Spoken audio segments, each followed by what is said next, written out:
Hello 2020, I am Ed Herlick, Academy Class of '80. I created a presentation on the early history of the A-10 a couple of years ago for a Civil Air Patrol camp. As I did that, I started noticing coincidental connections to your class. This is me about 8 years after graduation in front of my personal hog, tail number 220. I also see that your class crest includes a two-ship of A-10s. Very fine choice.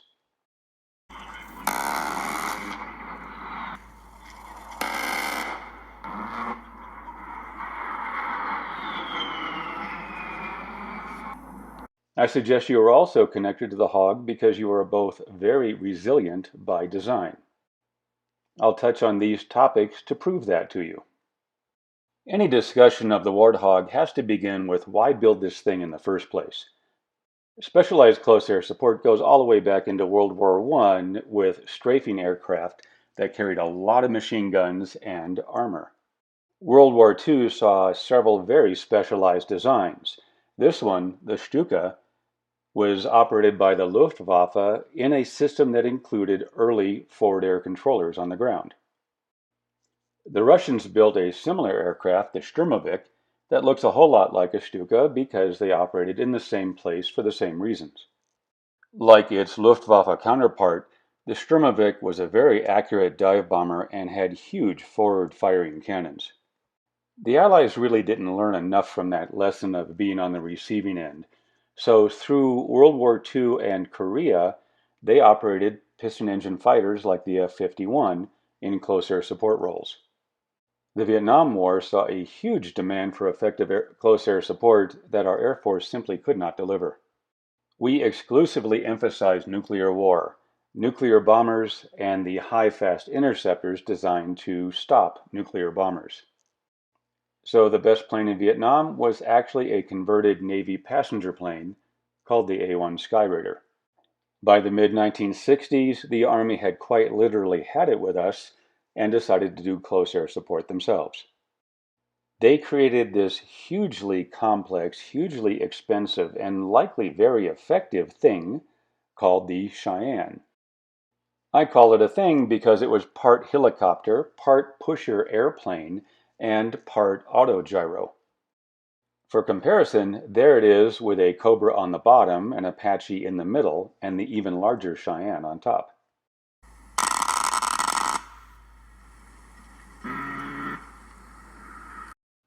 Well, we got the message. So rather than concede the close air support mission to the Army, the Air Force ran a competition for a purpose-built close air support attack jet. The final fly-off was between this, the YA-9, and the YA-10.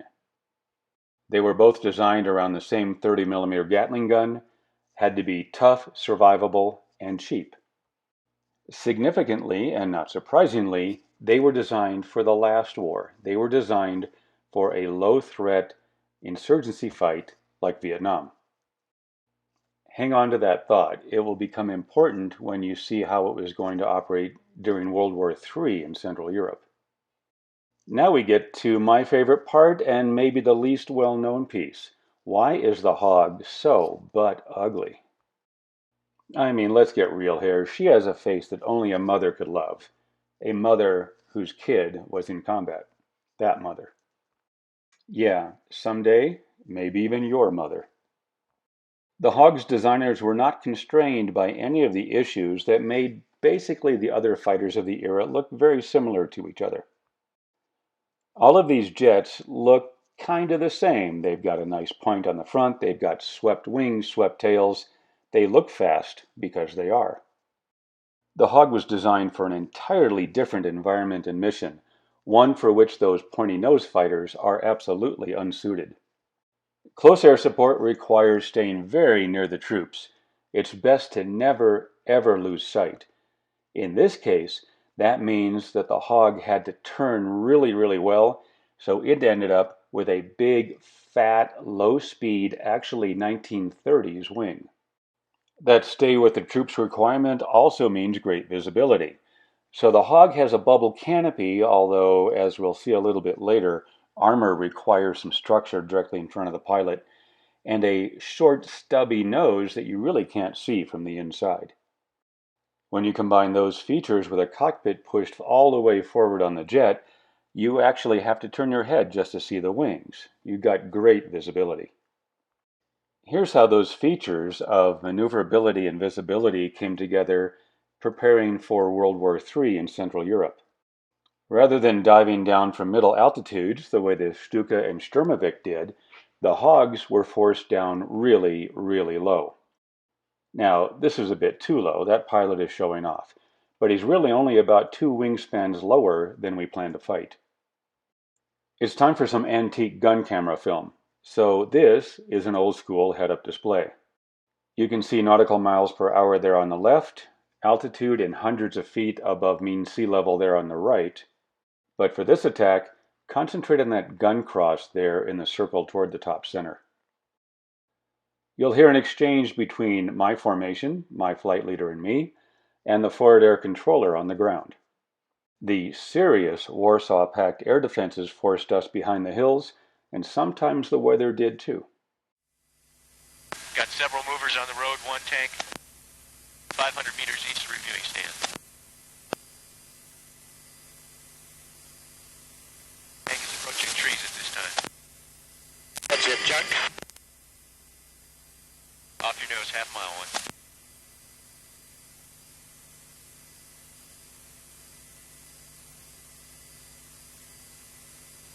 Nice pass, 1. One's off that visual 2. 2's up and in. Tally-ho, 2, off your nose. Guns got. Guns got. Off left, Chuck. Nice pass, 1. One's off that visual 2. 2's up and in. Tally-ho, 2, off your nose. Guns got. Guns got. Off left, Chuck. Furnace egress west. Copy, egress west. At Chatter, we're gonna have to be RTB for time. Roger, copy 506 Alpha, great work, thank you.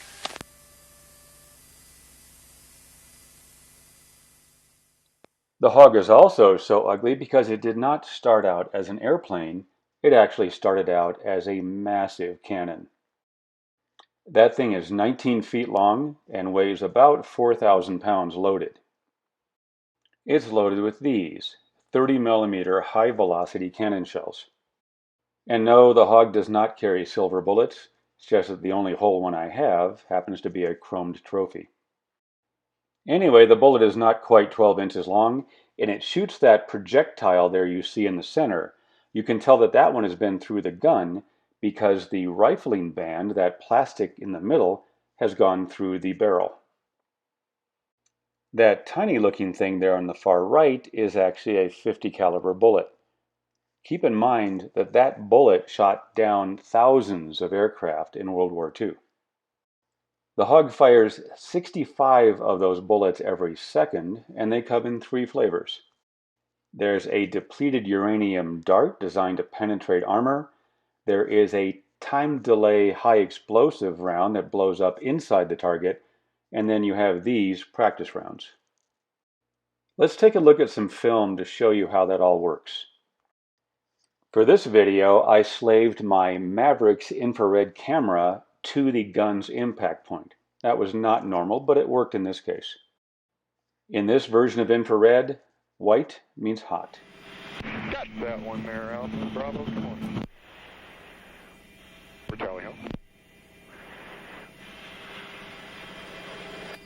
Bravo's up and in on the west side of the field that I can see. That's fine, Bravo. You're cleared in, huh?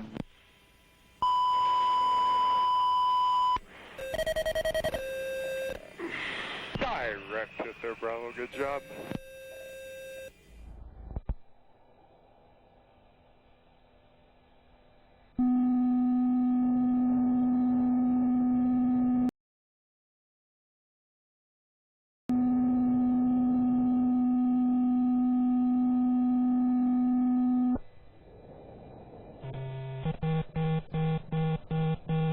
See? That's fine, Bravo. You're cleared in, huh?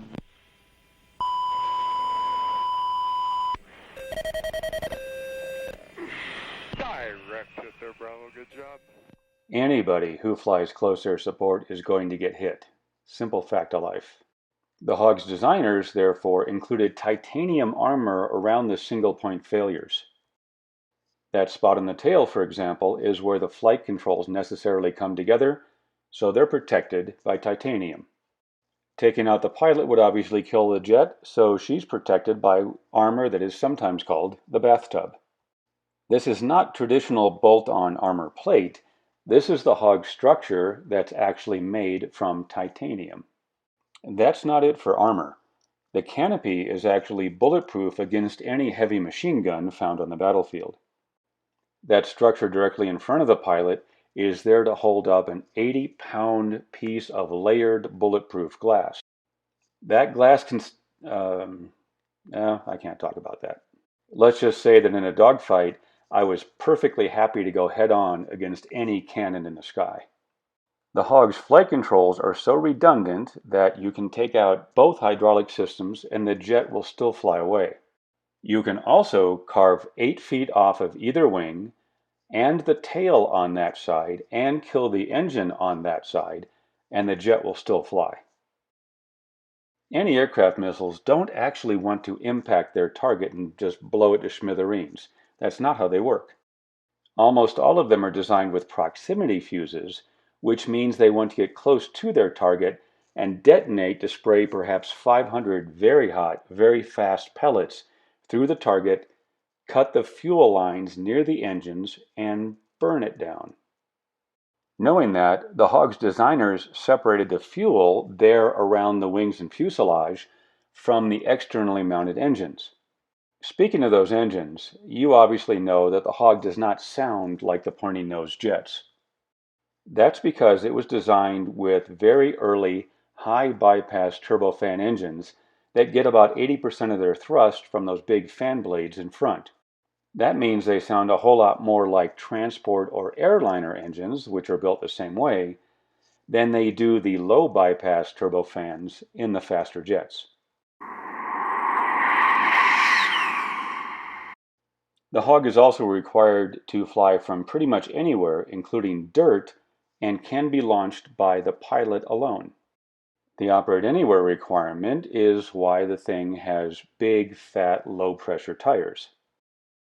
They are far less likely to sink into an unimproved surface than are the high-pressure tires on something like the F-16. The external engine mounts are also pretty good because they are above and forward of the trailing edge of the wing. That means that whatever's thrown up by the tires will hit the bottom side of the wing and not go into the engine intakes. Contrast that with the low and forward mounted intake on the F-16, which functions essentially like a vacuum cleaner. These other features enable a single pilot to take off with no ground support, although that is not the way they are intended to operate. That green spot in the back is an auxiliary power unit, essentially a tiny jet engine, meaning the Hog is entirely self-contained for electric power and hydraulics. The nacelle in the left wing holds the landing gear and also, in this case, a single-point refueling receptacle, which means a single person can refuel the jet from that spot. Finally, the Hog has its own ladder built in right there under the canopy, which is very rare for a fighter aircraft. A pilot can climb partially up the ladder, hook their foot under the bottom rung, pull the telescoping ladder up behind them, and then, once they're in the cockpit, lean over and close the door. Start it up, and off you go.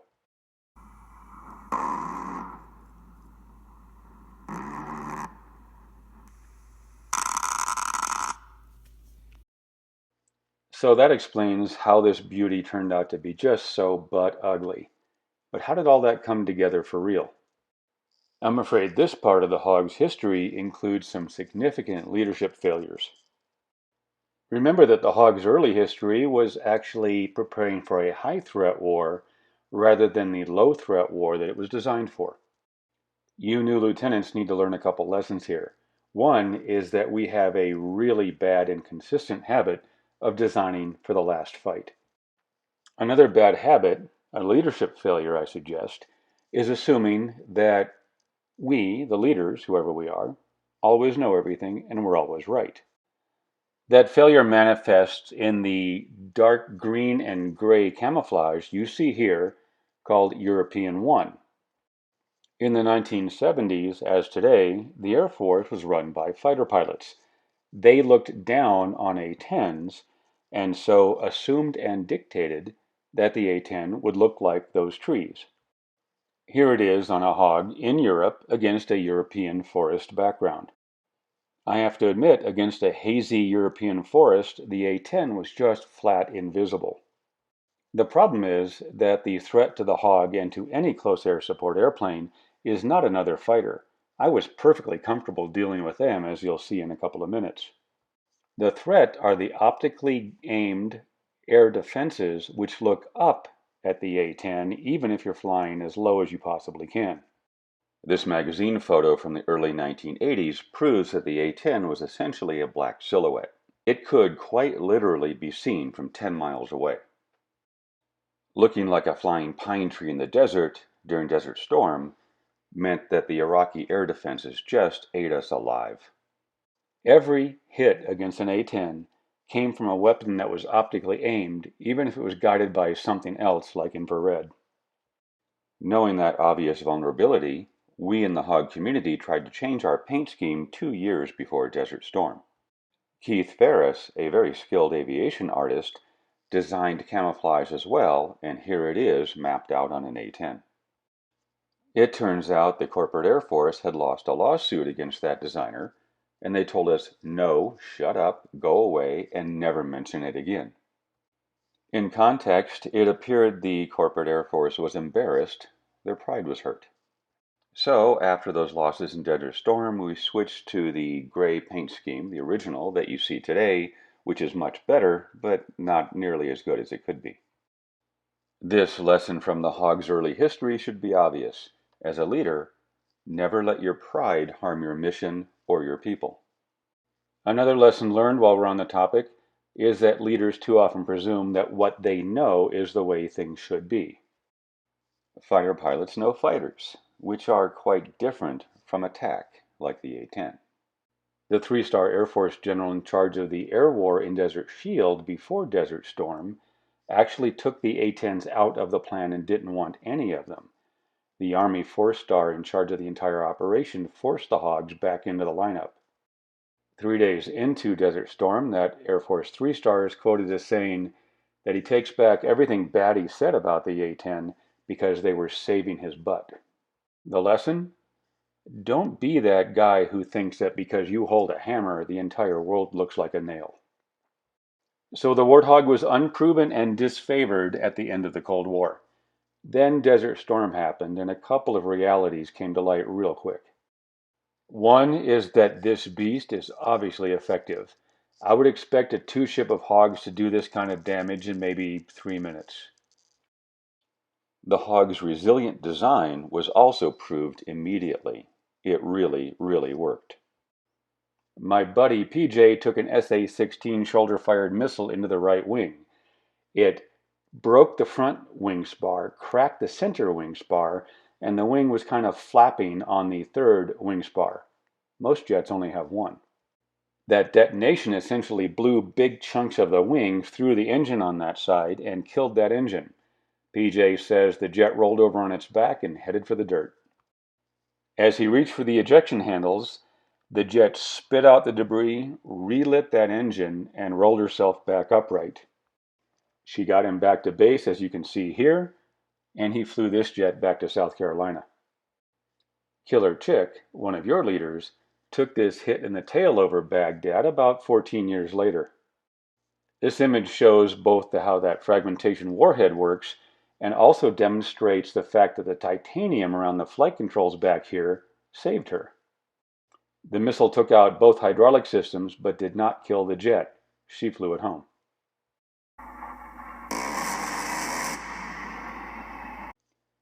This is a history lesson, and I'm not qualified to tell you how the jet's doing today.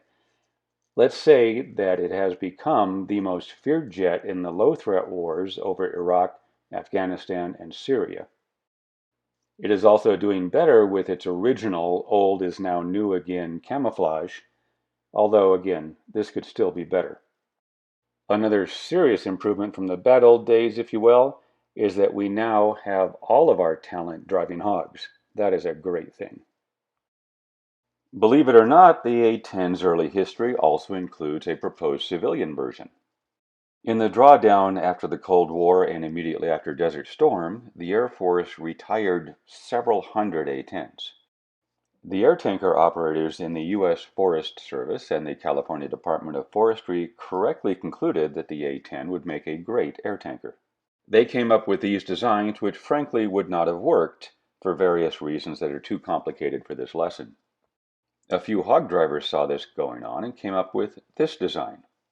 Rather than stripping the hog of important systems like the bomb sight and the ejection seat, this design actually adds capabilities like infrared vision, an aerial reloading system, and new engines. Air Force leadership refused to cooperate and cut up all the stored A-10s for parts instead. I expect you can also see the leadership lesson in this story. Let's wrap up the hog's history on a lighter note. So, what is she like to fly? If we were in the flying pub I have in our basement, no kidding, and to which you are always welcome, I would express this a bit more colorfully. In this open forum, let's just leave it as it really seems like a crime to be paid to do this. It is so much fun. Here for a bit of illustration is a very unusual dogfight in that it was at high altitude. Hogs would never get into a high altitude fight, but we flew them for practice. It also gives me a chance to slime the F-16, a delicate little snowflake of a jet. As a setup, this is a 1 versus 1 fight out over the North Sea, flown at the high altitudes required by the F-16, not by the Hog.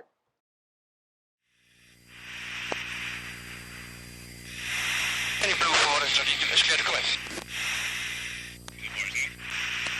Blue 37.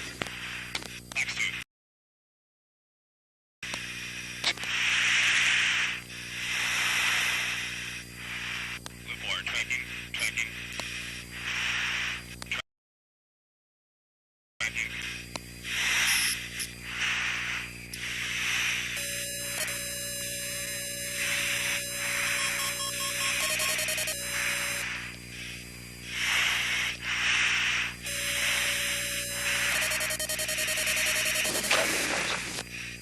Nice view for the sun.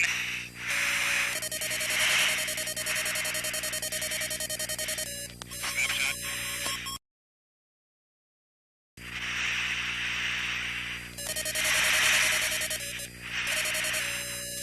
Okay, I might get one more coming down the bottom. He's just gonna run away. He's out of range. He's gonna come into me. That's good.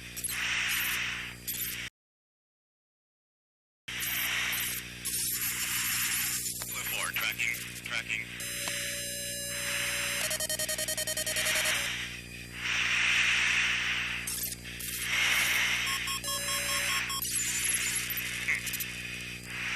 As long as he stays in burner, we can do this all day long.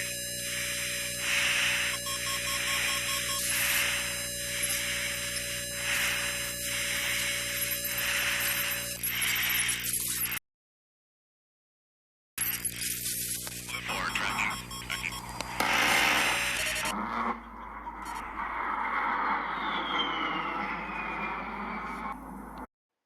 You now understand how the WartHog became seriously resilient by design, just like you. I suggest you take a look at these other YouTube titles. The first few are basically the grunts saying how much they love this airplane.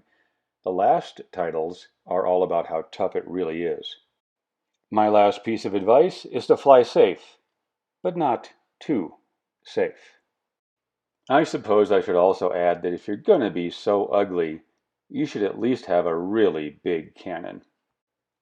This last video is pretty relevant, I think. The Mama Grizzly is the long blue line. There are some serious warriors out here. The Cub is you. Let's see how it turns out.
Congratulations 2020 and welcome to the Long Blue Line. We've been waiting for you.